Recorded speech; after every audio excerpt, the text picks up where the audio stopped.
Then the sons of Israel again did what was evil in the eyes of Yahweh. Now Ehud had died. And Yahweh sold them into the hand of Jabin king of Canaan, who reigned in Hazor, and the commander of his army was Sisera, who lived in Harosheth-Hagoyim. Then the sons of Israel cried to Yahweh, for he had 900 iron chariots, and he oppressed the sons of Israel severely for 20 years. Now Deborah, a prophetess, the wife of Lapidoth, was judging Israel at that time. And she used to sit under the palm tree of Deborah between Ramah and Bethel in the hill country of Ephraim, and the sons of Israel came up to her for judgment.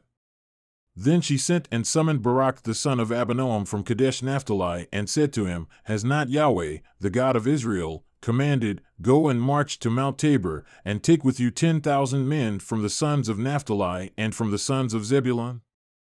And I will draw out to you Sisera, the commander of Jabin's army, with his chariots and his many troops to the river Kishon, and I will give him into your hand. Then Barak said to her, If you will go with me, then I will go, but if you will not go with me, I will not go.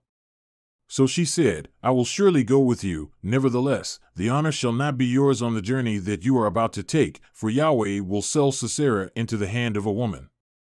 Then Deborah arose and went with Barak to Kadesh. Then Barak called Zebulun and Naphtali together to Kadesh, and 10,000 men went up with him. Deborah also went up with him. Now Heber the Kenite had separated himself from the Kenites, from the sons of Hobab the father-in-law of Moses, and had pitched his tent as far away as the Okens in Anim, which is near Kadesh. Then they told Sisera that Barak the son of Abinoam had gone up to Mount Tabor. So Sisera called together all his chariots, 900 iron chariots, and all the people who were with him, from Harosheth-Hagoyim to the river Kishon. And Deborah said to Barak, Arise. For this is the day in which Yahweh has given Sisera into your hand. Has not Yahweh gone out before you? So Barak went down from Mount Tabor with 10,000 men following him. And Yahweh threw Sisera and all his chariots and all his camp into confusion with the edge of the sword before Barak, and Sisera came down from his chariot and fled away on foot. But Barak pursued the chariots and all those in the camp as far as Harosheth-Hagoyim, and all the camp of Sisera fell by the edge of the sword, not even one remained. Now Sisera fled away on foot to the tent of Jael the wife of Heber the Kenite, for there was peace between Jabin the king of Hazor and the house of Heber the Kenite.